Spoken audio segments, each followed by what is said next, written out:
once was referred to as the Southern Main Line, the Kootenay Valley Railway operates now only as a large branch line, roaming British Columbia's southern interior. Operated as an internal short line by Canadian Pacific, the railway is dominated by SD40-2s, stretching through some of BC's most spectacular scenery.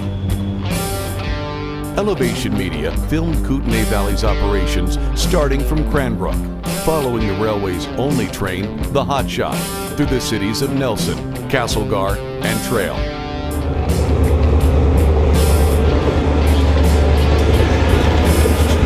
Also featured are the railway's only 2 yard crews, the Craft Switcher in Castlegar and the Warfield Switcher in Trail.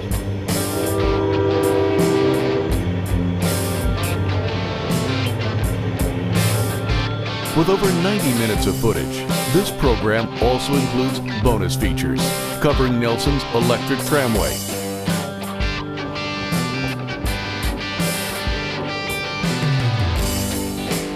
Elevation Media presents the Kootenay Valley Railway, the land of mountains, rivers, and EMDs.